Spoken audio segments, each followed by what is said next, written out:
नारायण नारायण। प्रिय भक्तों, मेरे YouTube चैनल हिंदू भक्ति में आपका स्वागत है। आज मैं आपको माघ पूर्णिमा की कथा सुनाने जा रही हूँ। माघ पूर्णिमा का बाकी पूर्णिमाओं की तरह विशेष महत्व है। इस व्रत को करने से व्यक्ति की सभी मनोकामनाएं पूरी होती है। माघ पूर्णिमा पर इस पौराणिक कथा का पाठ जरूर करना चाहिए। इसके बिना व्रत अधूरा माना जाता है। माघ पूर्णिमा की पौराणिक कथा के अनुसार एक नगर में धनेश्वर नाम के एक ब्राह्मण रहता था। उसकी पत्नी का नाम रूपवती था, जो कि बहुत ही पतिव्रता और सर्वगुण संपन्न थी। लेकिन उन्हें कोई संतान नहीं थी, इसलिए वो दोनों बहुत चिंतित रहते थे। एक बार उस नगर में एक महात्मा आए। उन्होंने उस नगर के सभी घरों से दान लिया, लेकिन धनेश्वर की पत्नी जब भी उन्हें दान देने जाती तो वो उसे लेने से मना कर देते थे। एक दिन धनेश्वर महात्मा के पास गया और उसने पूछा कि हे महात्मन, आप नगर के सभी लोगों से दान लेते हैं, लेकिन मेरे घर से नहीं लेते हैं। हमसे अगर कोई भूल हुई हो तो हम ब्राह्मण दंपत्ति आपसे क्षमा याचना करते हैं। इस पर महात्मा ने कहा, नहीं विप्र, तुम तो हमेशा आदर सत्कार करने वाले ब्राह्मण हो, तुमसे भूल तो कभी भी नहीं हो सकती है। महात्मा की बात सुनकर धनेश्वर हाथ जोड़कर बोला, हे मुनिवर, फिर आखिर क्या कारण है? कृपया हमें उससे अवगत कराएं। इस पर महात्मा बोले, हे विप्र, तुम्हारे कोई संतान नहीं है। जो दंपति निसंतान हो उसके हाथ से भिक्षा कैसा ग्रहण कर सकता हूँ? तुम्हारे द्वारा दिया गया दान लेने के कारण मेरा पतन हो जाएगा। बस यही कारण है कि मैं तुम्हारे घर से दान स्वीकार नहीं करता। महात्मा के ऐसे बोल सुनकर धनेश्वर उनके चरणों में गिर पड़ा और विनती करते हुए बोला, हे महात्मन, संतान न होना ही तो हम पति पत्नी के जीवन की सबसे बड़ी निराशा है। यदि संतान प्राप्ति का कोई उपाय हो तो बताने की कृपा करें मुनिवर। ब्राह्मण का दुख देखकर महात्मा बोले, हे विप्र, तुम्हारे इस कष्ट का एक आसान तरीका है। तुम्हें 16 दिनों तक श्रद्धापूर्वक काली माता की पूजा कर उन्हें प्रसन्न करना होगा, तो उनकी कृपा से अवश्य तुम्हें संतान की प्राप्ति होगी। इतना सुनकर धनेश्वर बहुत खुश हुआ।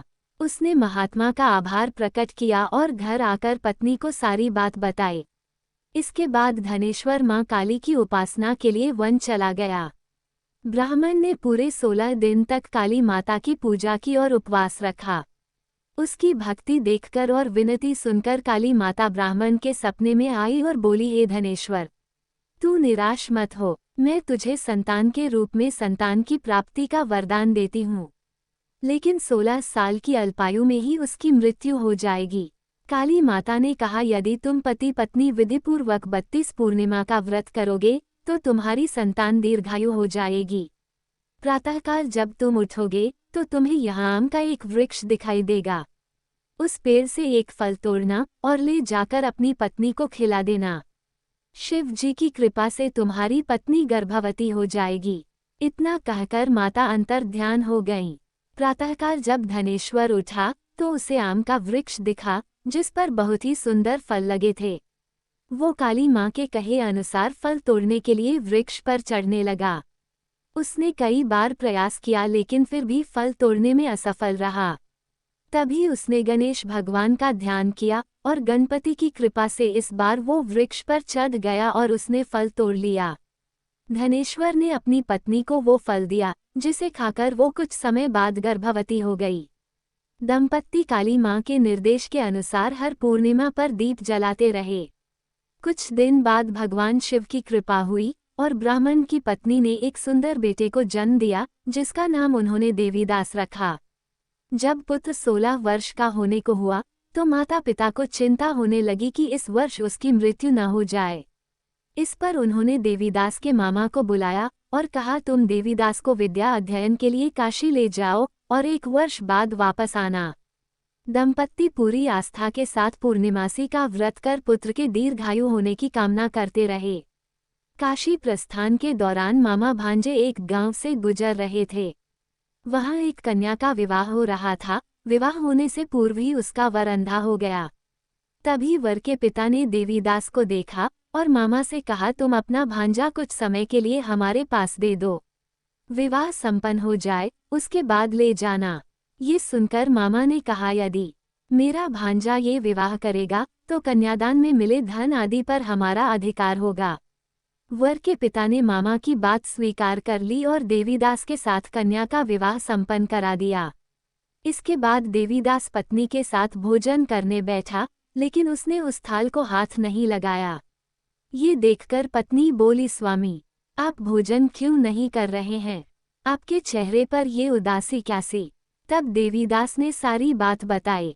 ये सुनकर कन्या बोली, स्वामी, मैंने अग्नि को साक्षी मानकर आपके साथ फेरे लिए हैं। अब मैं आपके अलावा किसी और को अपना पति स्वीकार नहीं करूंगी। पत्नी की बात सुनकर देवीदास ने कहा, ऐसा मत कहो, मैं अल्पायु हूँ। कुछ ही दिन में 16 वर्ष की आयु होते ही मेरी मृत्यु हो जाएगी। इस पर उसकी पत्नी ने कहा कि स्वामी, जो भी मेरे भाग्य में लिखा होगा वो उसे स्वीकार है। देवीदास ने उसे समझाने की बहुत कोशिश करी, लेकिन जब वो नहीं मानी तो देवीदास ने उसे एक अंगूठी दी और कहा, मैं काशी जा रहा हूँ, लेकिन तुम मेरा हाल जानने के लिए एक पुष्प वाटिका तैयार करो। उसमें भांति भांति के पुष्प लगाओ और उन्हें जल से सींचती रहो। यदि वाटिका हरी भरी रहे, पुष्प खिले रहें, तो समझना कि मैं जीवित हूँ, और जब ये वाटिका सूख जाए तो मान लेना कि मेरी मृत्यु हो चुकी है। इतना कहकर देवीदास काशी चला गया। अगले दिन सुबह जब कन्या ने दूसरे वर को देखा तो बोली, ये मेरा पति नहीं है, मेरा पति काशी पढ़ने गया है। यदि इसके साथ मेरा विवाह हुआ है तो बताए कि रात्रि में मेरे और इसके बीच क्या बातें हुई थी और इसने मुझे क्या दिया था। ये सुनकर वर बोला, मुझे कुछ नहीं पता, और पिता पुत्र वहां से वापस चले गए। उधर एक दिन प्रातःकाल एक सर्प देवीदास को डसने के लिए आया, लेकिन उसके माता पिता द्वारा किए जाने वाले पूर्णिमा व्रत के प्रभाव के कारण वो उसे डस नहीं पाया। इसके बाद काल स्वयं वहां आए और उसके शरीर से प्राण निकलने लगे। देवीदास बेहोश होकर गिर पड़ा। तभी वहां माता पार्वती और शिव जी आए। देवीदास को बेहोश देखकर देवी पार्वती बोली, हे स्वामी, देवीदास की माता ने 32 पूर्णिमा का व्रत रखा था, उसके फलस्वरूप कृपया आप इसे जीवन दान दें। माता पार्वती की बात सुनकर भगवान शिव ने देवीदास को पुनः जीवित कर दिया। इधर देवीदास की पत्नी ने देखा कि पुष्प वाटिका में एक भी पुष्प नहीं रहा। वो जान गई कि उसके पति की मृत्यु हो चुकी है और रोने लगी। तभी उसने देखा कि वाटिका फिर से हरी भरी हो गई है। ये देखकर वो बहुत प्रसन्न हुई।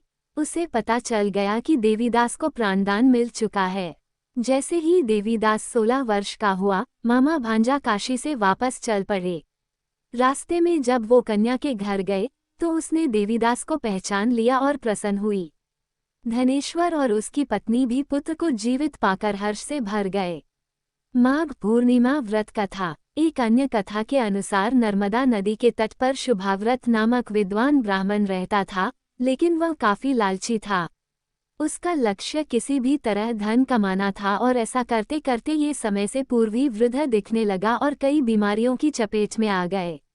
इस बीच उनके मन में आया कि उन्होंने पूरा जीवन तो धन कमाने में बीता दिया, अब जीवन का उद्धार कैसे होगा। इसी क्रम में उन्हें माघ माह में स्नान का महत्व बताने वाला एक श्लोक याद आया। इसके बाद स्नान का संकल्प लेकर ब्राह्मण नर्मदा नदी में स्नान करने लगे। करीब 9 दिनों तक स्नान के बाद उनकी तबीयत और भी ज्यादा खराब हो गई और इसी दौरान मृत्यु का समय भी आ गया। वे सोच रहे थे कि जीवन में कोई सत्कार्य न करने के कारण उन्हें नरक जाना पड़ेगा, लेकिन माघ मास में स्नान के कारण उन्हें मोक्ष की प्राप्ति हुई। पौराणिक मान्यता है कि जो व्यक्ति श्रद्धापूर्वक पूर्णिमा का व्रत रखती हैं और कथा सुनती हैं, उन्हें संतान का सुख मिलता है और सारी मनोकामनाएं पूरी होती है।